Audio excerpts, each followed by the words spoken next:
Shalom, shalom. First and foremost, I want to give all praise, honor, and glory to Yahweh, Bahashem, Yahweh Shai, Bahashem, Rakah HaKodash. Double honors to the elders and bishops of Great Millstone who teach and rule well, and salutations to all the prophets and beloved brothers continue to exhort the sheep in these last days, and a mighty shalom to the hopeful elect listening in, to the 12 tribes scattered abroad. Shalom, shalom. The title of this epistle is going to be entitled, Only One Way In. There's only one way in. There's only one way into the kingdom, only one way into the truth, only one way to preserve and make yourself a hopeful elect unto salvation, and that's through the obedience and the guidance being directed unto you by the prophets being set up in this time, proclaiming the acceptable year of the controversy of Zion, as we see that the elders, Apostle Tahar and Gabar and all the bishops all the way on down has proclaimed this year as a year of apostates, false prophets and sellouts, roughly paraphrasing, Salakia. But we can see that Yahweh Bahashem, Yahweh Shai is removing those false leaders and false shepherds and delivering them up in the sight of the congregation. And the brothers and the elders and all of us here at the Great Millstone are rebuking and chastising those that are leading the sheep astray through false philosophies and teaching wayward doctrines. There's only one way in. You can't fake it to make it in this truth. You cannot fake it to make it in this truth. You may fool those in front of you, but you cannot fool Yahweh Bahashem, Yahweh Shai. His eyes go up and down, to and fro throughout the earth, and he sees everything. He knows the hearts of all men and all women, all children, all animals. He is in every place. There is not one place you can hide from the Most High Yahweh or Yahweh Shai, and he will expose all things in due times. He will bring all things into light. You must earn your reward in this truth. You must plow and labor and serve diligently with a contrite and broken spirit, having that fear and reverence for Yahweh or Yahweh Shai, Bahashem Hamashiach Yahweh Shai. So, with that being said, let's go into John chapter 14, verse 6.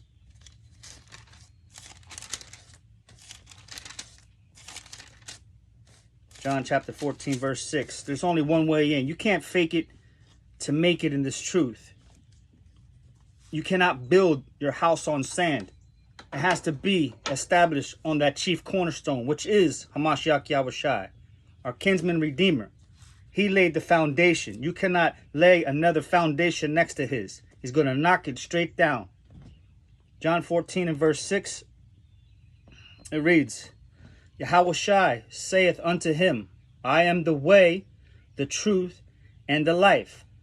It is written, this is the words of our kinsman redeemer, Yahweh Shai, our savior, right? He says he is the way. He is the mediator and the intercessor between his elect, his sheep of the flock of his pasture, and the Father. You cannot sidestep and do something on another foundation without establishing your faith and your belief in Yahweh Shai. He is the only way in. Old Testament only followers, they are not going to make it in. Those who do not keep the ways of Yahweh Shai will not make it in. Those who want to, their belly is their God, they will not make it in. Yahweh Shai is the only way to make it in. And that truth in Psalms 119 and verse 142, I used to know it right off the rip, but I haven't touched it in a while. Psalms 119 and 142.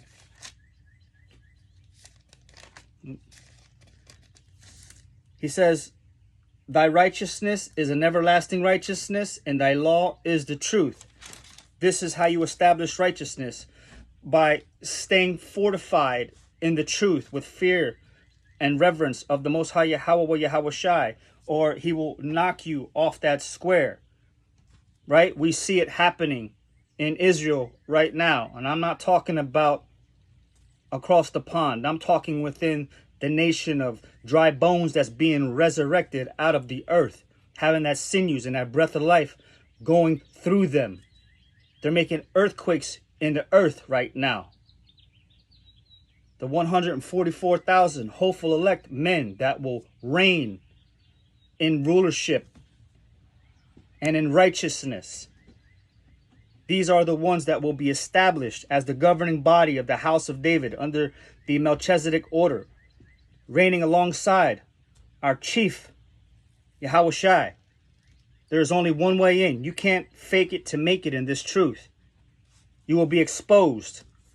The Most High Yahushai has already said that there was spirits created for vengeance, to seek out those disobedient and rebellious 2/3 of the house of Israel.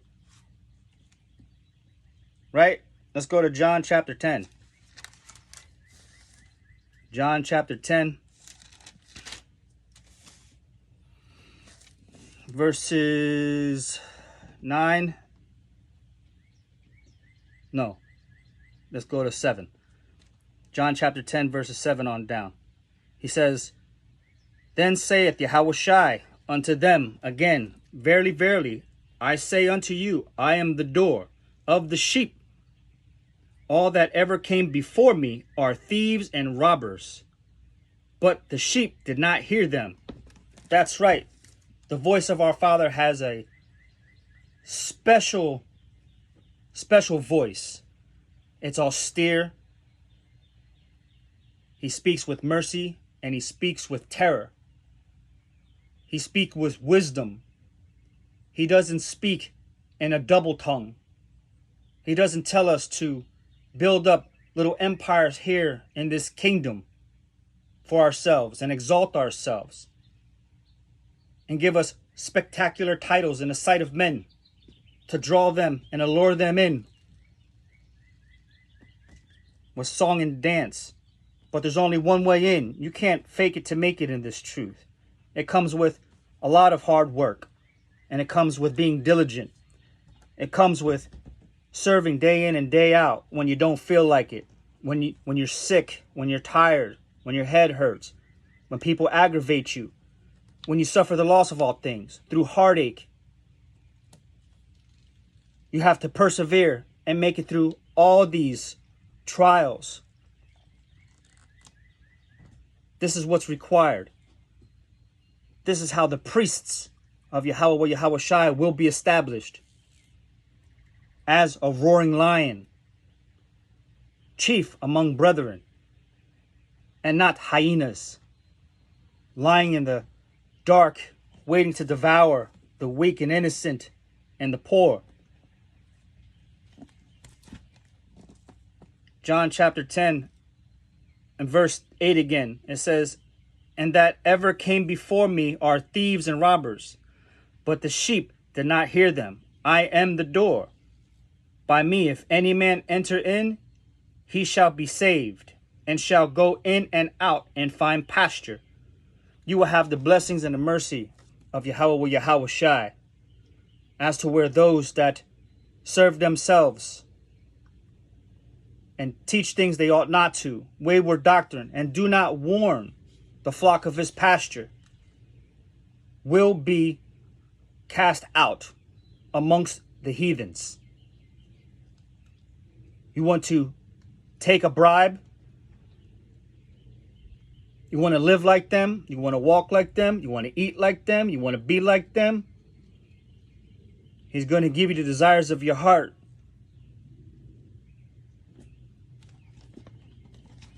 John chapter 10:10. He says, The thief cometh not, but for to steal, and to kill, and to destroy.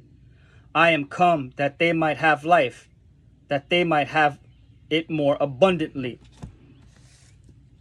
The Most High Yahushai is his chief desire to bring all nations down and to bring up the house of Israel in righteousness. There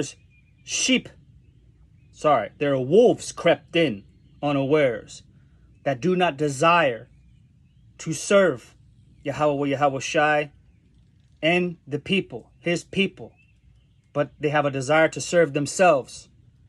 They are going to be exposed. They are going to be brought down. They're going to be cast out of the congregation because they have rejected him. He is going to reject them. That is what's written. Right? I'm thinking real quick. Where's that verse at? I know it's Jeremiah. So, okay, 1 second. Something came to me and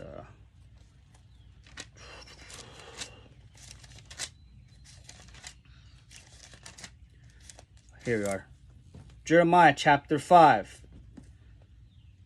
Because of these false prophets and false shepherds and false teachers being set up and exposed in this time, and it's not their chief desire to serve one another and rebuke and exhort and teach and admonish and to proclaim the acceptable year of Zion for the controversy of our people in captivity and gross darkness, they will not receive those covenant blessings, but they will receive harsh chastisements and then will be cast out into the utter darkness.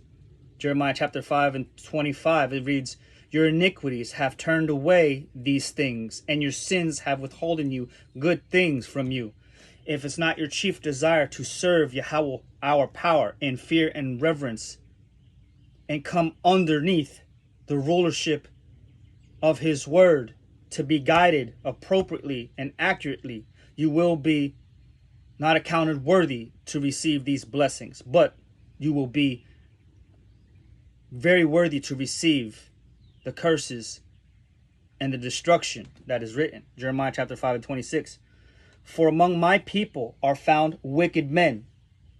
These are those baseball cap wearing Israelites. For among my people are found wicked men. They lay wait, and he that setteth snares, they set a trap and they catch men. As a cage is full of birds, so are their houses full of deceit.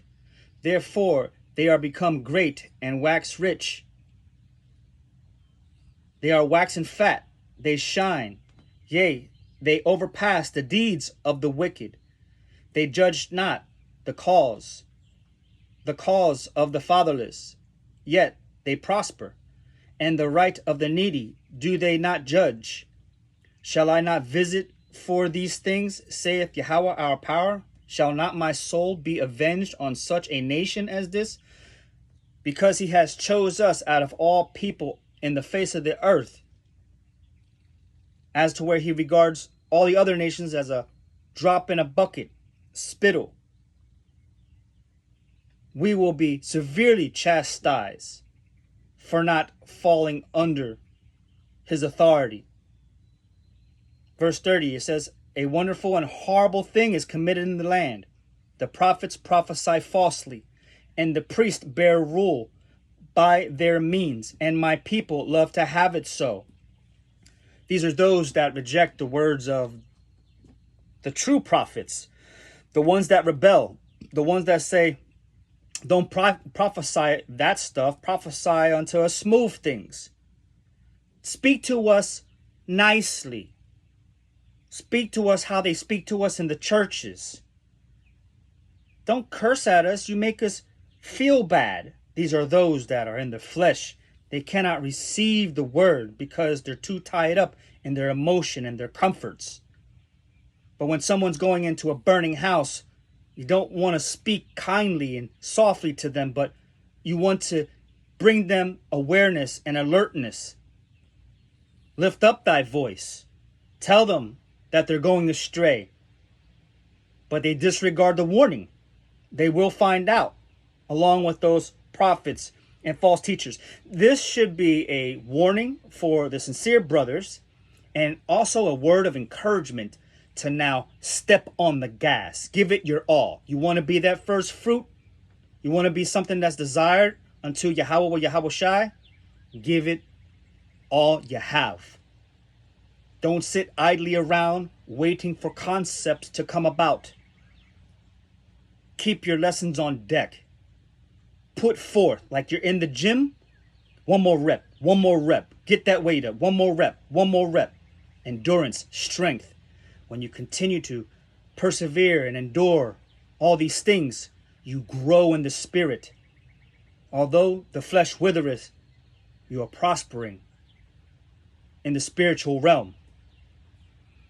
I remember hearing a lesson from Amawan Gabar. And he says he had a dream about Apostle Tahar booking it. Like bouncing, just running.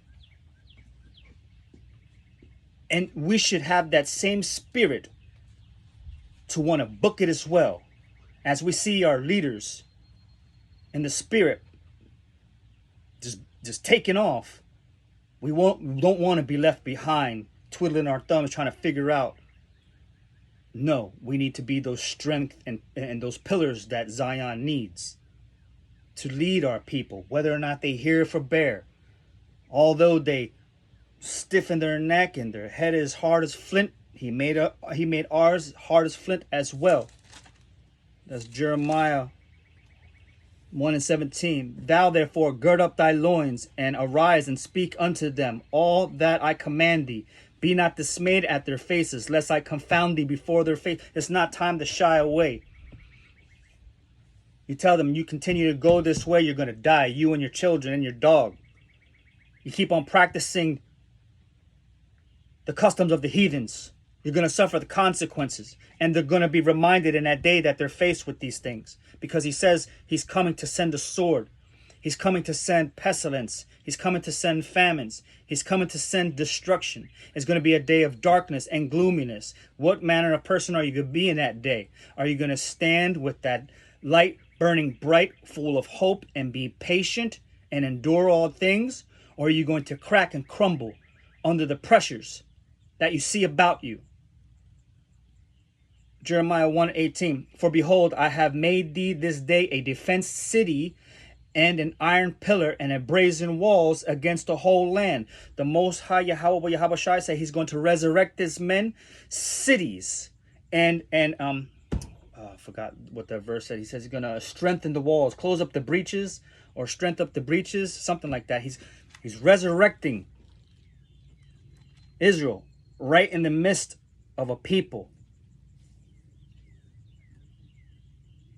Continuing on in Jeremiah 1:18. I'll jump back into the lesson. Just went this way.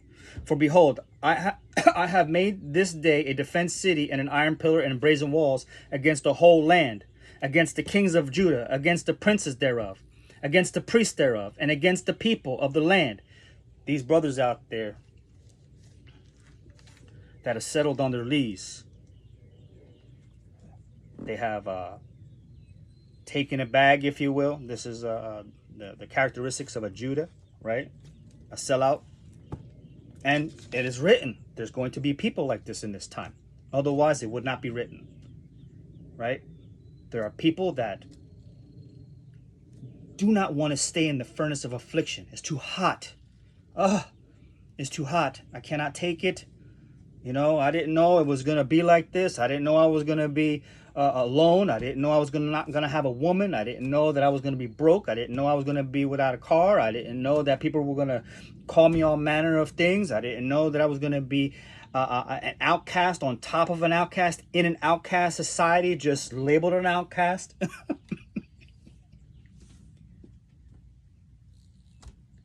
Keep your eyes single and keep it focused on the kingdom. When you wake up every day, say, I am the priest that serves Yahweh Shai. And believe it. You cannot fake it to make it. There's only one way in. That's doing the work. This is something you want to do, or do you just want to pick this up as a hobby? Because the heart posture that you should have is to serve like a servant. Serving your brothers, serving those that are weak in the spirit. Be long patience and suffer with them. And if that be applicable in your situation, to bear those fruits. What kind of priest do you see yourself as in the kingdom? Taking a stroll in the center court in your white robes and your ephod, carrying your book, meditating, saying, good morning, brother. Good morning, brother. Shalom, shalom. Or do you want to be thinking about all the things that you're going to be surrounded by, all the gold and jewels and the women and the wine and, you know? He's looking for the best of the best of the best. Sir, Revelation. Let's go into Revelation.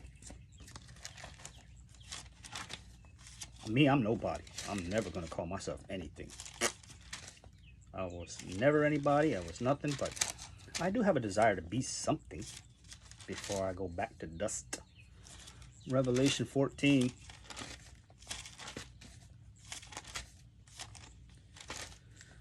It's getting hot out there. Revelation chapter 14 and verse 3. He says, this is speaking about the elect, the 144,000, 12,000 out of each tribe of the nation of Israel, those that will be singing that new song, those that will have the correct understanding of all things to come, the mark of the beast, what that is, the implementation of the RFID chip, all these snares and all these deceptive and cunning ways that this hunter is trying to hunt the people. We're going to proclaim those things. We're going to advertise them and publish them like the Most High Yahweh Shai has said. Those that fear the Father more than they fear man. Those that know that he can destroy you and give you over to a reprobate mind and have you running around barking like a dog in a minute. Revelation chapter 14 verse 3, and they sung as if it were a new song before the throne and before the four beasts and the elders. And no man could learn that song but the 144,000 which were redeemed from the earth. This is that same song Yahweh Shai is singing. The things that are coming out of the prophet's mouth today, those words came out of the prophet Jeremiah. Those words came out of the prophet Ezra. Those words came out of Ezekiel. Those words came out of Yahweh Shai. Those words came out of Moses. To fulfill all prophecy, right? They sung as if it were a new song, and that song is the song of redemption, the song of salvation, the song of judgment, the song of curses, the song of blessings. All of it, the whole roll, is being proclaimed unto the lost sheep of the house of Israel, and to wake up our people, to tell them who they are, where they're at, where they should be going, and where they came from. And you cannot know the mysteries of the scriptures without the history to substantiate what is being said. It has to be revealed to you through the Ruach HaKodesh, those that are housing a clean temple and furnished very nicely for that Ruach HaKodesh to dwell within you, right? Otherwise, the spirit will up and leave you. I don't want to stay here. It's full of deceit and lying, and there's all kind of wicked stuff inside the refrigerator. I can't know. I'm out. That's a scary thing.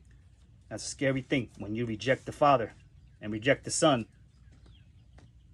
Who are you serving then? Let's go to 1 John. That song that the elect sing is a beautiful song, and it has to be sung appropriately, right in tune and right in line with the rest of the body. No schisms in the body.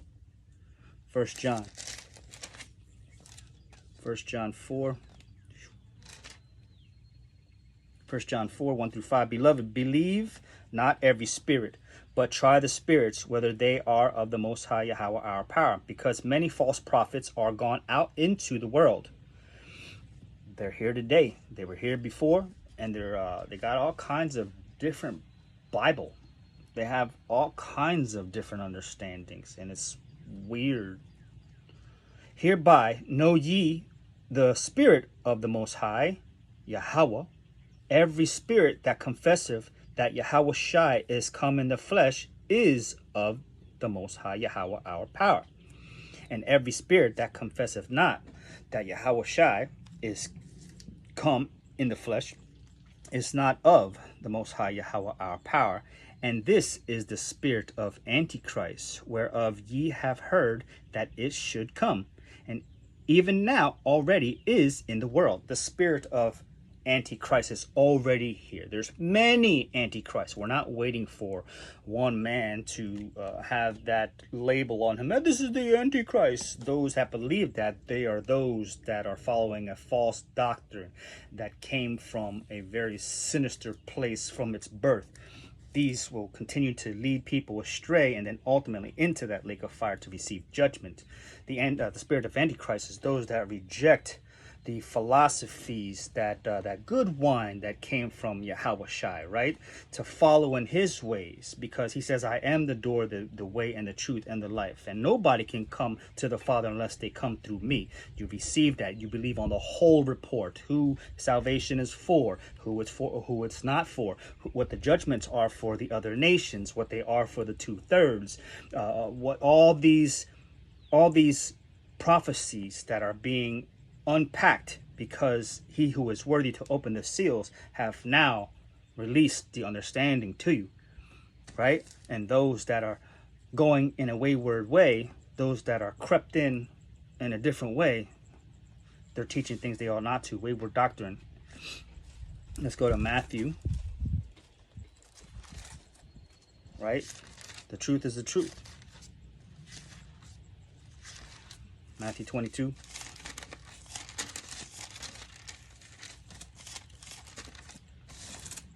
Matthew 22, it reads, And Yahushua answered and spake unto them again by parables.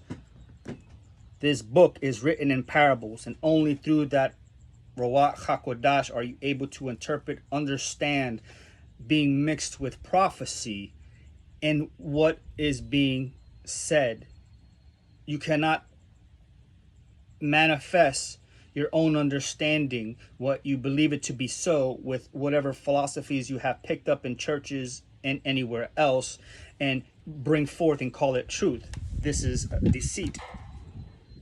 Again, he spoke in parables. The kingdom of heaven is like unto a certain king which made a marriage for his son, right? The Most High Yahweh Shai has already set up that kingdom of heaven for his elect and his people, that promised pasture that was promised to our forefathers, right? And sent forth his servants to call them that were bidden to the wedding, and they would not come. The Most High Yahweh Shai has sent his prophets, waking up between times, or be times, however it's worded, to go and prophesy and to teach and to proclaim all things to the people. But our people are still in gross darkness and call themselves the name of lands, and they would not hearken. Verse 4 of Matthew 22, it says, Again, he sent forth other servants, saying, Tell them which are bidden, Behold, I have prepared my dinner. That dinner that the Most High Yahweh Shai is talking about is the dinner of redemption and salvation and prophecy and destruction, and that sacrifice that he is laying out a spread, that sacrifice of death and destruction, of plague and famine. Let's go to Isaiah 34 real quick to intensify that verse. Isaiah 34.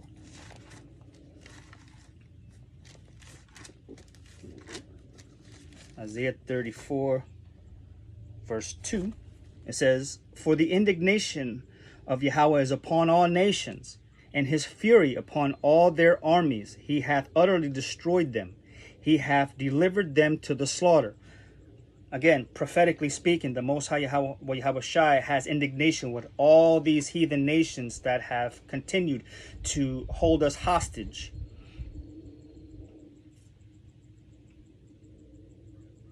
And serve themselves of us, who slay us. It's the Lord's determination to gather all the nations, to bring them to this slaughter, right? That dinner, his dinner is prepared, right? It's already set in stone, judgment. Jumping down in Isaiah chapter 34 and verse 6, he says, The sword of Yahweh is filled with blood. It is made fat with fatness, and with the blood of lambs and goats, with the fat of the kidneys of rams. These are the priestly offerings, right? This is what you offer the priest for a sacrificial atonement, right? With the fat of the kidneys of the rams, for Yahweh hath a sacrifice in Basra, and a great slaughter in the land of Idumea. Idumea goes into that Greek word Edom. Edom goes into that word red, right? Esau, the European nations. This is who the Most High Yahweh Shai has proclaimed who the nation of Edom is. These are those that has sworn vengeance upon his brother Jacob to slay him and kill him after the death of their father, right? But jumping back into Matthew chapter 22 and verse 4. My oxen and my fatlings are killed, and all things are ready. Come unto the marriage. That marriage again is that sacrificial slaughter for the injustices that was placed upon a people. This was all prophecy to happen, falling underneath of the curses. But now that we are being resurrected as a nation again, the 12 tribes of Israel, we are now cleaving to the covenant, the promises, the blessings.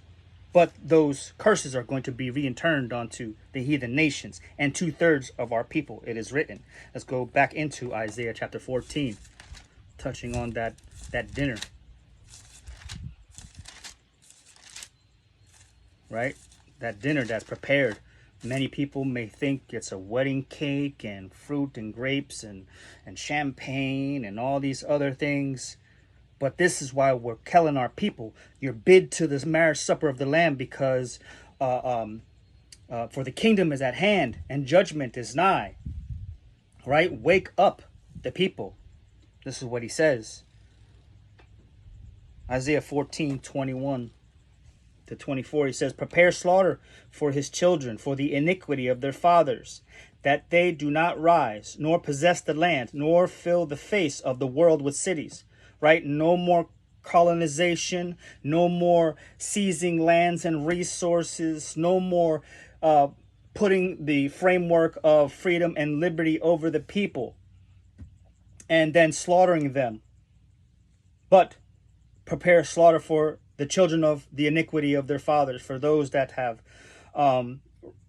raped, robbed, and pillaged, and hung on trees, and shot dead in the streets, and all these other things. For I will rise up against them, saith Yahweh of hosts, and cut off from Babylon the name and remnant, and son and nephew, saith Yahweh. I will also make it a possession for the bittern and pools of water, and I will sweep it with the bosom of destruction, saith Yahweh of hosts. That goes into that nuclear fire and destruction that is set to befall Babylon the great whore. Verse 24, and Yahweh of hosts have sworn, saying, surely as I have thought, so shall it come to pass. It is his thought, his desire, his will that all these things shall come to pass. He does not have a rescue plan to save Babylon the Great and reform it into something that is not written. And as I have purposed, so it shall stand. It is his purpose to do all these things. Back into Matthew chapter 22 and verse 5. But they made light of it and went their ways. The ones who made light of it says, they've been talking about that stuff for years, and there's no such thing as God and redemption, and there's no Savior coming, and so on and so forth. Right here, right now, this epistle was a form of salvation, because it's being declared unto you the acceptable year of Zion for the redemption of our people, and to proclaim judgment unto the heathen nations. This is what we're supposed to be saying and commanded. And there's brothers that go into it a lot more intently than I may, but I'm still learning. But they made light of it and went their ways, one to his farm or his homestead. They said, there's a famine coming, there's war coming. I'm going to create myself an ark here in Babylon the Great, a place that was told to me not to make this my home. But I've sought other ways, and I stand on my own understanding, and I am established my own righteousness. Thank you, Mr. Prophet. Goodbye. These are those that made light of it. And the remnant took his servants and entreated them spitefully and slew them. Look at you, you're a poor idiot. You don't know what the hell you're talking about. You can't get along with anybody. You cause so much disturbances. This is why nobody wants you around, so on and so forth. These are those that they slew. But when the king heard thereof, he was wroth, and he sent forth his armies and destroyed those murderers and burned up their cities. Right. So again, When they do not hearken to the voice of the prophet and go on to establish their own ways, the Most High Yahweh Shai ultimately has the last word. We don't have to do nothing. He says, you're just my mouthpiece. Go ahead and do all these things and don't worry about the rest. I've got it. Then said he to his servants, the wedding is ready, but they which were bidden were not worthy. Right? Because when they were told these things, they went and did other things. They were not worthy to go in to the marriage supper of the Lamb. You cannot fake it to make it in this truth. There's only one way in, and you have to earn your reward. You have to earn it. Verse 9, go ye therefore into the highways, and as many as ye shall find, bid them to the marriage. You see all the prophets, the beloved brothers out there, standing on these smelly street corners and in the heat and in the rain and in the winter and in the cold. And they're out there. So no one can ever say, yeah, we saw those guys out there, but, you know, we didn't want to interrupt them because they look so scary. You know, even still, the Most High has extended mercy in that fashion because it's written to go and do these things, right? Go ye therefore into the highways, and as many as ye shall find, bid to the marriage. So though, and even the brothers on the internet, on these highways here, you know, information is being passed out everywhere. So those servants went out into the highways and gathered together all as many as they found, both bad and good. Both heard it, no matter what. You know, you proclaim judgment to the heathens and you tell them what's to come. So they're not all of a sudden shocked at what's going on, but they have a clear understanding of what's to happen and take place. And our people as well, whether they hear or forbear, the blood is off our hands. Both bad and good, and the wedding was furnished with guests. And when the king came in to see the guest, he saw there a man which had not on a wedding garment. You don't have the proper song in you. You're teaching wayward doctrine. You crept in, and we know who you are. You're saying things that you ought not to. You're giving homage and you're praising a name that we don't praise or recognize as salvation. You have a perverse spirit within you, and you're not wearing the appropriate garment, right? You're not wearing the appropriate garment. You will be cast out. Verse 12, and he saith unto him, friend, how comest thou in hither, not having a wedding garment? And he was speechless. Speechless. You don't have the word in you.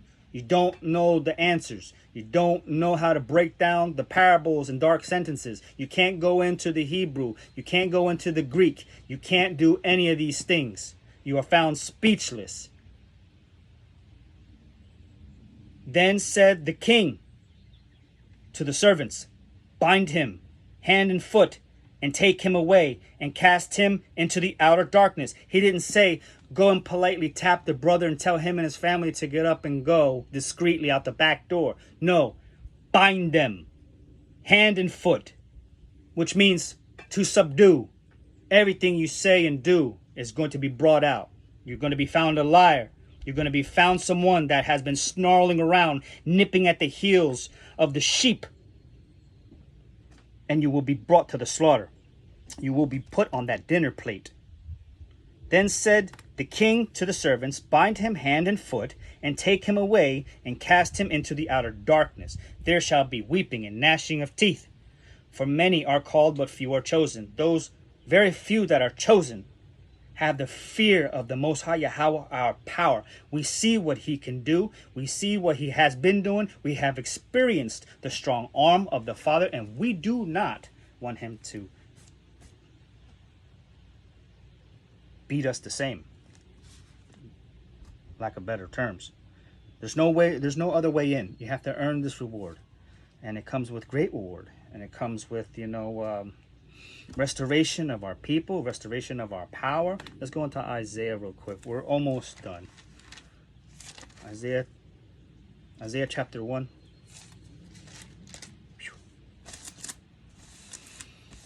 Isaiah chapter 1 and verse 26. He says, and I will restore thy judges as at the first, and thy counselors as at the beginning. Afterward, thou shalt be called the city of righteousness, the faithful city. Again, he's resurrecting Judah and Ephraim and bringing them back into their folds to become one again in his hand. That those pillars of power and might and establishing righteousness in the earth, everything is out of order. The heathens are running amok. You know, it's like the heathens are running out of the prison cells and doing whatever they want, and the prison guards are like sleeping and farting and watching TV. And Zion shall be redeemed with judgment, and her converts with righteousness. Right? 26. Oops, I messed up. Sorry. But even though that's still applicable to the situation, let's go into Isaiah chapter 26. I was looking at another verse. Sorry. Isaiah chapter 26 and verse 2. He says, I'm going to grab one. Isaiah chapter 26, starting at verse 1. In that day shall this song be sung in the land of Judah. We have a strong city. Salvation will the Most High Yahweh appoint for walls and bulwarks. He's establishing that up as it is this day with your teachers and your future judges and the prophets. These are the walls that separate iniquity from our people, to build you a strong tower to stay within. His word is a strong tower. His name is a strong tower. And again, we run into it and are safe under the umbrella of his truth, you know, being guided by that true light, which is wisdom and knowledge and understanding that's given unto Jacob and no one else. Isaiah chapter 26 and verse 2. Open ye the gates, that the righteous nation which keepeth the truth may enter in. Again, his law is the truth. We keep his ordinances. We keep his feast days. We keep his correct Sabbaths. We keep his proper understanding. We proclaim it. We stand boldly for the name of Yahweh Yahweh Shai. Verse 26 and verse 3. Thou wilt keep him in perfect peace, mighty Shalom, whose mind is stayed on thee because he trusteth in thee. We don't trust in nothing else. We don't trust in another man. We don't trust in a congregation of people that have financial power and prowess. We don't trust in any of that. We only trust in Yahweh Yahweh Shai. And ultimately, when we are gathered again as a nation, where we have trust in each other. Right now, we are establishing ourselves in righteousness and still being purged of our iniquity and that gross darkness that we have been immersed in this nation of iniquity. Right? That purging. Breaking off branches, putting on good branches, and then growing good fruits from them. Finishing out with, I believe that's Ecclesiastes. Sometimes I can't understand my own writing. Ecclesiastes, nope, it's Ecclesiasticus. Ecclesiasticus, chapter 1. Only one way in, people.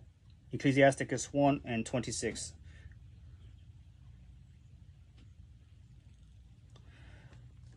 Ecclesiasticus, also known as the book of Sirach, found in chapter 1 and verse 26, it says, if thou desire wisdom, keep the commandments, and Yahweh shall give her unto thee. Right? If you're obedient unto his word, he will reward you with wisdom, knowledge, and understanding by opening up the scriptures unto you. Those that seek the Lord while he may be found. There are those that have no desire to seek him, but they have a light way of presenting themselves unto the Most High Yahweh power. For that, they will not get the understanding.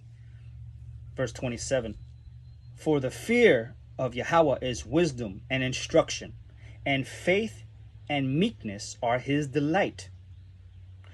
Distrust not the fear of Yahweh when thou art poor, and come not unto him with a double heart. Oh, I don't like these, chastisements and the lack of things, Father. And I feel as though because I am an Israelite and you have woken me up, that I deserve to be treated a little better than I'm receiving. No, this is those that need to sit quietly in the furnace of affliction and have faith and believe that he will in due time reward you, and not to come to him with a double heart. But the chief desire is to build wisdom and understanding in the scriptures, because this is what sets you aside from those false shepherds and false teachers and those that navigate a different way into the kingdom but will be utterly destroyed. Distrust not the fear of Yahweh or Yahweh Shai when thou art poor, right? And come not unto him with a double heart. Be not a hypocrite in the sight of men, and take good heed that thou speakest. When thou speakest, what thou speakest. Be mindful of the things that you're saying. Don't utter perverse words. Don't try to explain something that you really have no grasp on. Don't go into it. Keep your hand over your mouth. Maybe that's not your lot. Maybe that lot is preserved for another brother. You know? Humble yourself. You know, don't be overwise, but be humble, be joyful for the things that he is showing you, because he may add on to you in due time according to your obedience, building that faith in meekness with a contrite spirit, having that fear of the Most High Yahweh power, knowing that you are not worthy to carry that word, because after you are done, that word goes to someone else. If you do not house that word appropriately, then that crown will be taken right off of you and put on another brother who has been waiting in the back quietly, taking notes and waiting patiently and asking the appropriate question, and not being contentious and bringing other doctrines into, well, what about this? And what about that? Well, they say this. No. Shut up, sit in the back, take notes, wait to be called upon. Ecclesiasticus, Sirach, chapter 1 and 30. Exalt not thyself, lest thou fall and bring dishonor upon thy soul. And so Yahweh, or Yahweh Shai, discover thy secrets. He knows it all. And cast thee down in the midst of the congregation, because thou camest not in the truth to fear the Most High Yahweh our power, but the heart is full of deceit, right? So there's only one way in. You can't fake it to make it in this truth, and you must earn your reward. And with that, I bid you a shalom.